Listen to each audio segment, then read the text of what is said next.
Good morning. Part of the story of this talk starts for me many years ago. I was a development economist and studying at this university, and they invited me to this research team. And this research team was studying the distribution of value within the coffee supply chain. For me, at the end of this study, what was most surprising to me was the actual value going to the producer. Fast forward to last year, I was reading the coffee barometer, and the following sentence actually captured me.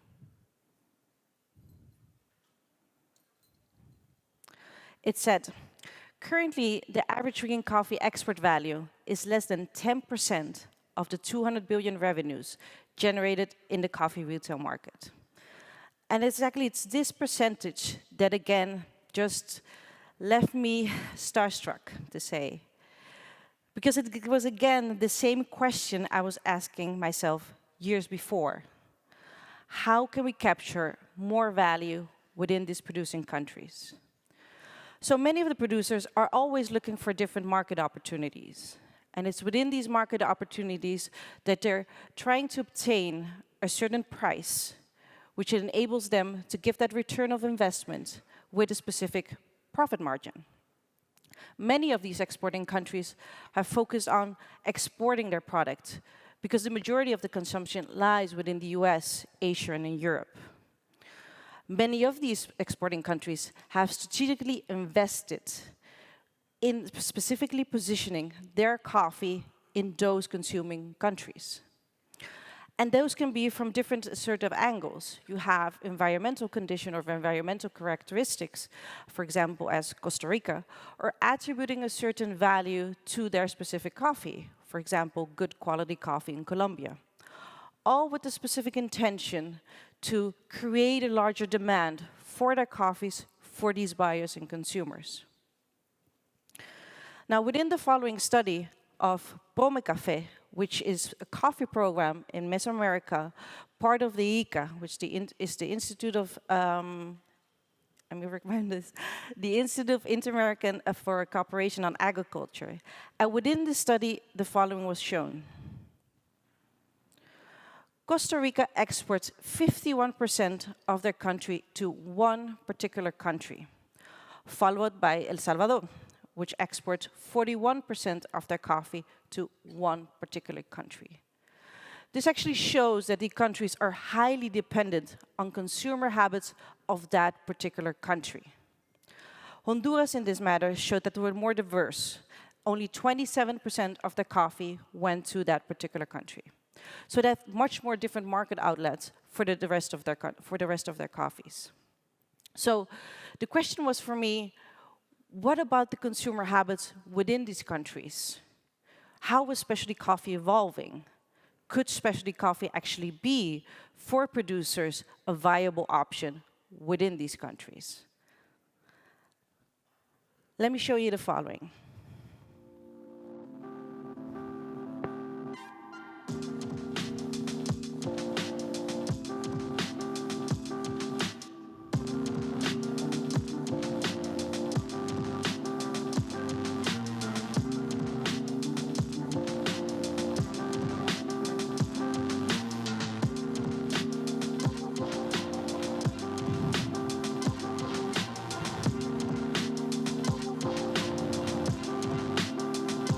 Durante los últimos 10 años hemos visto crecer el interés de profesionales y consumidores por cafés diferenciados.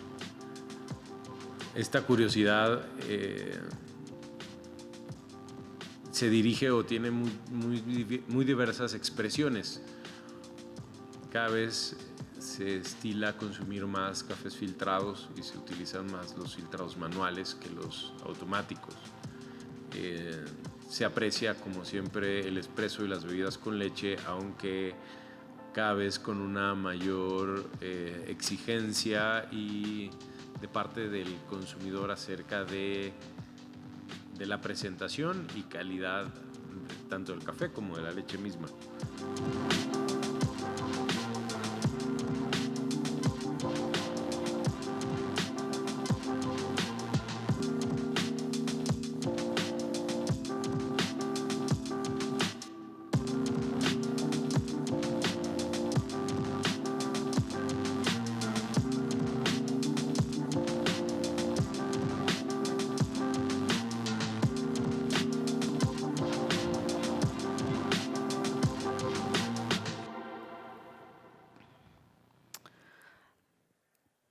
So these cafes have been largely based in Brazil, Colombia, and Mexico. Now, what is most remarkable of these types of cafes, it's called specialty coffee cafes, that they're not only located within these capital cities, not even only in metropolitan areas, which are they're often actually also now developed outside these areas. So let's take a closer look within these countries itself. When it comes to Brazil, coffee consumption, Brazil is a mature market. Coffee has been hugely popular over the last few years, over the last more than a decade, actually. And according to the latest numbers of ABIC, which is the Association of the Coffee Industry within Brazil, coffee has been increasing in consumption around 3 to 4%. Within the period of 2003 and 2009, Brazil had actually its largest increase. And this is due to a certain economic stability within the country itself, as well as higher wages.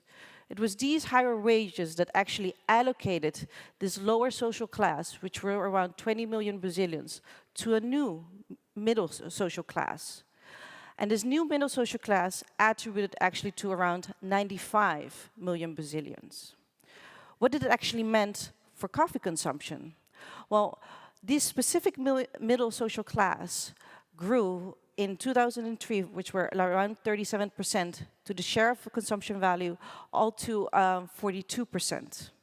In this exact same period, the out-of-home market grew tremendously and very rapidly, and it grew more than 170%. Consumers nowadays in Brazil are consuming 21 million bags, which is around 6 kilos per capita. And not only this, they're actually having much more young people consuming very frequently during the day coffee. It's this age group between 16 and 20 years old which have contributed to this. Now, consumers are often the ones that are drinking coffee outside their homes are looking for that quality coffee. But it's not only these consumers that are looking for quality coffee. In general, what they were looking for is quality, practicality, and diversity within their coffees. And it's exactly in that practicality angle which in Brazil, they're creating a huge value for their market. Because that practicality comes in with capsules. And it's estimated by 2019 that this capsule market have a value of more than $715 million. Let's look at Colombia. So coffee in Colombia is a very important crop. In 2018, according to the numbers of FNC, they have been producing 13.8 million bags. And they're exporting 12.6 million bags. What's very interesting in Colombia is that they started in 2010 with a consumption campaign, which called is Toma Café. And the particular angle of this program was to focus on diverse recipes of coffee, but also creating a pattern where you could always drink coffee on any time of day, on any time of occasion. And this was an important contribution towards that consumption habit of drinking coffee. They reached from in 2009, when they were drinking around 1.2 million bags of coffee, to 2015, to 1.7 million bags. Nowadays, Colombians are drinking 1.8 million bags. And because of this increase of consumption, they actually had to now import more coffee from other countries in order simply to supply with that consumption. In 2018, they imported now 700,000 bags, which was a tremendous increase from the year before. So what about Mexico? There you go. So Mexico have been grown in the last 3 years within consumption itself. But the production numbers is far more interesting. Unfortunately, in 2015, we had a huge dive within the production numbers. Nowadays, the production has grown to almost 3.8 million bags, according to the numbers of Anicafe. In 2015, it was around 2.2 million bags. According to the latest study of Euromonitor for Mexico, which was performed in 2017, consumption at that time was 2.8 million bags, which was around 1.4 kilos per capita in Mexico. In 2018, we did an exercise with Ane Café, and it showed that Mexican consumers were drinking now around 2 million bags. So what does this mean actually for specialty coffee, and what does it mean for these producers? So I interviewed within the months of March and Feb, cafe owners as well as producers that were selling their coffee as specialty coffee. These were a different type of producers, from small to medium. Some of them are selling their coffee around 30% as specialty, including both national and export. Others were selling all the way up to 80% or 90% solely as specialty coffee. Just as a reference point, I mentioned here the ICO composite price for 2019, which in Feb was $1.01 a pound. And the one in March was 97 cents a pound.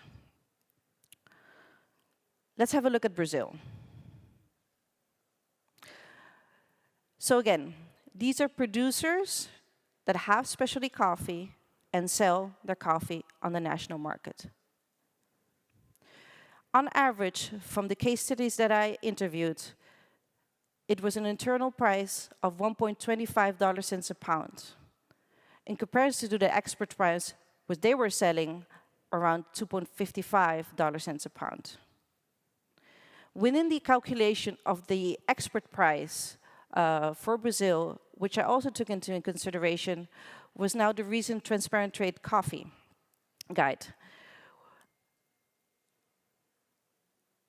So it's very interesting to see that this specifically internal market price has been well calibrated, so to say. Let's look at Colombia. Colombia at that time had an internal price of $1.86 a pound among the case studies that I took into account. The export price for this particular coffee was around $2.52 a pound. Let's take a look at Mexico. Again, these are producers that have specialty coffee and sell it on the internal market. In Mexico, we had an average price of $3.87 a pound. And the export was $3.08 a pound. For them, it's very profitable to just sell on the internal market.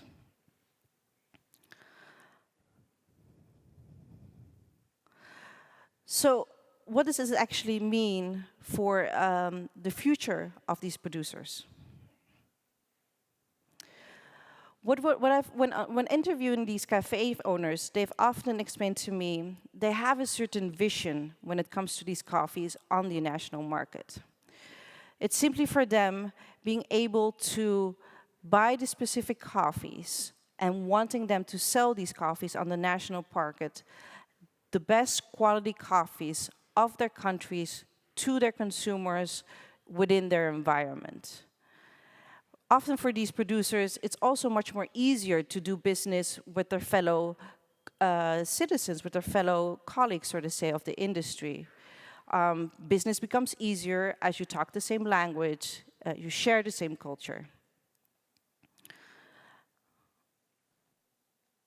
So the majority of these cafe owners believe that they can actually continue sourcing, conforming this direct trade model of these producers. And it's also a certain vision that these cafe owners carry with them, because they see what kind of challenges these producers have within the environments they're in, within these producing regions. One of the cafe owners, for example, even said to me the following. He said, I pay this price so that the farmer can pay the workers fairly. But when talking to the farmer, he actually understood that in order to comply with the specialty coffee requirements, he needed to pay a bit more in order to pay the workers as well. And so this interaction directly of understanding very quickly what's going on has left to these assumption from cafe owners saying, I want to contribute actively in order to get these coffees in.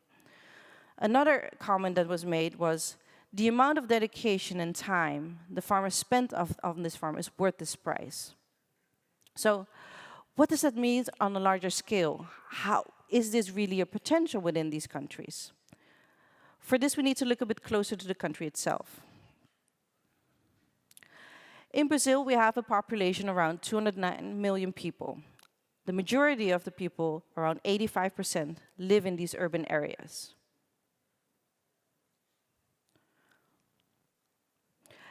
The 60% of this population is within the age category of 15 and 54, and they have a GDP of around $9,800.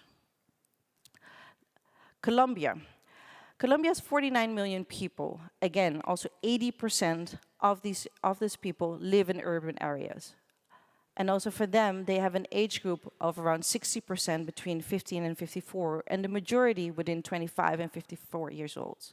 GDP here is more than $6,000. Let's look at Mexico.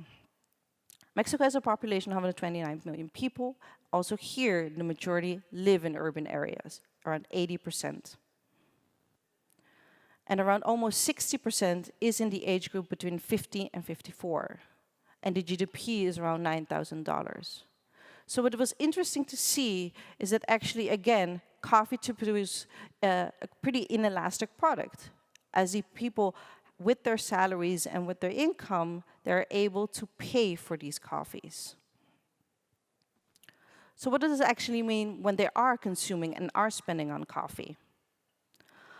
On average, what we have seen is that for a beverage like espresso, in Brazil, you pay $2, and in Colombia, 1.5, and in Mexico, 1.9.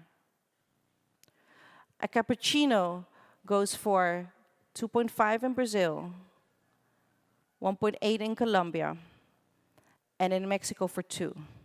And these are prices that are that I got from the specialty coffee cafes over part of the case studies itself.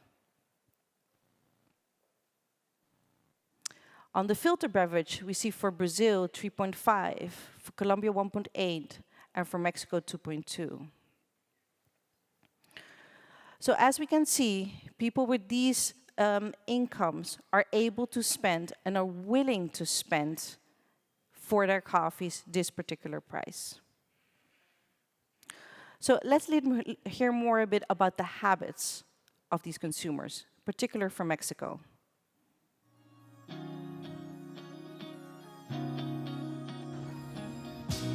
Bien, en México pues, hemos sido testigos de cómo ha ido cambiando los hábitos de consumo. Localmente hemos pasado de servir café para gente que venía a visitarnos solamente por estar en un lugar tranquilo platicando, a gente que nos visita específicamente a probar algo nuevo o a descifrar un poco más del café de especialidad. Realmente en nuestras barras de café la bebida más consumida es café negro, café con un poco de agua. En segundo lugar, y todavía y seguirá, es café con leche y aditivos. Definitivamente cada vez más la gente valora mucho mejor el producto, se da cuenta de que lo hecho en México es algo de calidad y que tiene mucho potencial. Y creo que eso también ha sido uno de los valores de marca de Estelar, que trata de rescatar lo que se produce de mejor manera en México y nosotros en la barra dar ese mensaje a los clientes. So can this willingness and can these consumer habits actually be that potential and be of skill? Because that's the question. So let me recap on what I've just mentioned.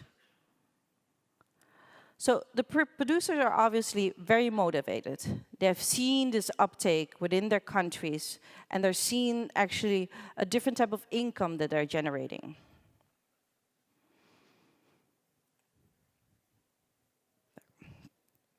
Also, what they've seen, that's actually less paperwork, less admin. It's for them easier to sell this coffee on that national market. And what we also see within these countries, that there's this large potential consumer group. And what we're seeing as well, that there's also certain willingness to pay for it. But there's also a flip side. At the end of the day, it's still a niche segment, low volume. And what we are also hearing from these interviews is that there are also inconsistent coffee orders. So there's no frequent coffee orders throughout the year. And sometimes it's even in the cases that they say, I would like to have a certain coffee, but then buy 6 months later.